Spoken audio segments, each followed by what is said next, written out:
Halo semuanya, jadi gini, kenalin dulu ya. Aku Marsha Herapa, NIM-nya H2510666 dari PGSDB. Nah, video ini aku mau cerita, tapi bukan cerita biasa sih. Ini soal observasi yang aku jalanin di salah satu SD di Bogor, sekalian sama refleksinya.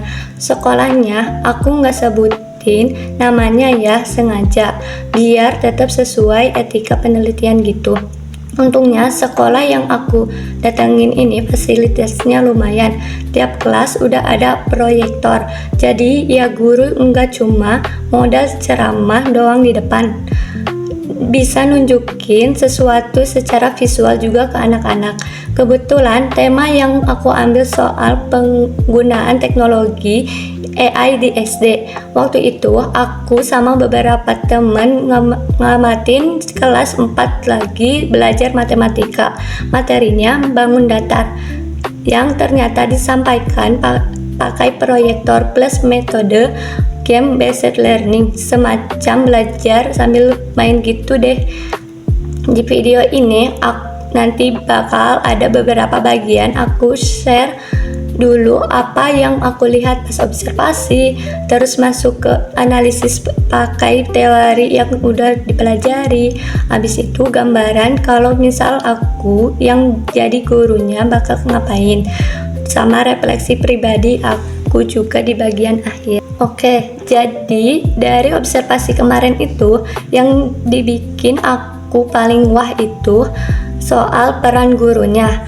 Dia udah enggak lagi jadi satu-satunya sumber informasi gitu di depan kelas, ya udah beda, lebih ke posisi fasilitator kalau menurut aku. Terus gimana caranya? Jadi materi bangun datar itu enggak cuma diterangin di papan tulis kayak biasanya, tapi dikemas jadi kuis tebak gambar sama game interaktif yang muncul di proyektor. Anak-anaknya ikut main langsung. Tiap jawaban benar dapat poin gitu. Sederhana banget sebenarnya, tapi ternyata efeknya lumayan gede loh. Anak-anak jadi rebutan angkat tangan, aktif, kelasnya jadi rame beneran hidup. Jauh banget lah sama gambaran matematika yang biasanya bikin ngantuk itu. Nah, bagian ini aku coba jelasin kenapa sih metode kayak gini bisa jalan efektif. Aku coba hubungi kedua teori yang kebetulan sempat dibahas selama 1 semester ini. Yang pertama, teori Piaget, soal perkembangan kognitif anak. Anak SD itu akan masih di fase operasional konkret ya. Jadi, mereka masih perlu hal yang nyata, kelihatan buat bisa nangkep sesuatu yang abstrak. Nah, bangun datar, walaupun kedengarannya sederhana, sebenarnya itu konsep abstrak juga buat anak kecil. Jadi, pas gurunya nunjukin visualnya lewat proyektor, itu sebetulnya udah pas anak jadi nggak cuma hafalin definisi, tapi beneran bisa bayangin bentuknya kayak apa. Terus yang kedua, ada teori game based learning. Kalau belajar dikemas kayak main game, ada tantangan, ada skor, pengen menang gitu, ternyata bisa naikin motivasi sama keterlibatan siswa. Dan ini kelihatan jelas di kelas yang aku amati. Anak yang tadinya diem aja, begitu ada kuis sama poin jadi ikut heboh, pengen partisipasi. Jadi sebenarnya bukan materinya yang diubah ya, tapi cara menyampaikannya aja yang beda, dan itu ternyata ngaruh banget. Kesimpulan dari aku sih, gabungan visualisasi sama unsur permainan itu bukan cuma buat seru-seruan doang, tapi memang cocok sama cara otak anak SD nyerap informasi.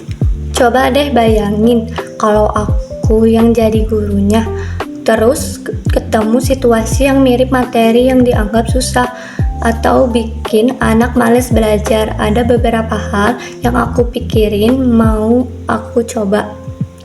Yang pertama, jelas media visual. itu bakal tetap aku pakai buat materi-materi abstrak kayak geometri atau pecahan, tapi enggak harus proyektor kok. Kalau sekolahnya enggak punya fasilitas semahal itu, bisa pakai gambar tempel, alat peraga sederhana atau aplikasi gratis aja di HP juga udah cukup. Terus aku juga kepikiran buat sering-sering nyelipin game atau kuis di tengah pelajaran, apalagi kalau udah jam-jam siang gitu. Saat anak biasanya mulai capek atau ngantuk, ini juga sesuai kok sama yang disampaikan gurunya pas wawancara. Katanya game bisa jadi semacam ice breaking buat balikin fokus anak. Nah, soal AI atau teknologi kayak Canva, ChatGPT buat bantu bikin soal atau media pembelajaran, ini agak susah sih. Aku tetap mau manfaatin, tapi ada batasnya. Soalnya dari observasi kemarin ternyata masih ada kesenjangan akses. Enggak semua anak punya HP di rumah. Jika kalau nanti aku jadi guru, aku enggak bakal maksa anak-anak pakai teknologi buat ngerjain PR di rumah. AI itu ya sebatas alat bantu buat nyiapin materi aja, bukan buat nambah beban anak-anak.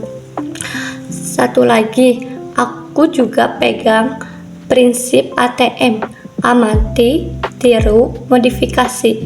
Ini juga saran dari guru yang kita wawancarai kemarin. Intinya, aku enggak mau sepenuhnya ngandelin AI buat bikin materi. Soalnya, peran guru sebagai fasilitator emosional sama pembentuk karakter anak itu, menurut aku nggak akan pernah bisa gantiin teknologi secanggih apapun. AI ya cuman alat bantu aja, bukan pengganti proses mikir atau kedekatan antara guru sama muridnya.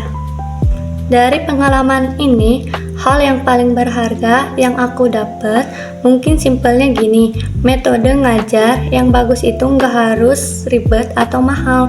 Yang penting paham karakter anak SD-nya dan kreatif nyampein materinya. Jujur, sebelumnya aku sempet mikir jadi guru SD itu ya tinggal jelasin sesuai buku, udah gitu doang. Tapi pas lihat langsung gimana gurunya di lapangan bisa ngubah matematika yang tadinya ditakutin jadi malah ditunggu anak-anak. Cara pandangan aku berubah total sih. Jujur aja, aku jadi sadar ternyata jadi guru SD itu butuh kepekaan buat baca kebutuhan anak, enggak cuma modal nguasain materi doang. Pengalaman ini bikin aku jadi makin siap sih dan makin termotivasi juga buat nanti kalau beneran udah terjun ngajar. Aku pengen jadi guru yang fleksibel, berani nyoba hal-hal baru, tapi tetap sadar batasan sama kondisi siswa, termasuk soal akses teknologi yang memang belum tentu sama rata buat semua anak. Oke deh, sekian dari aku.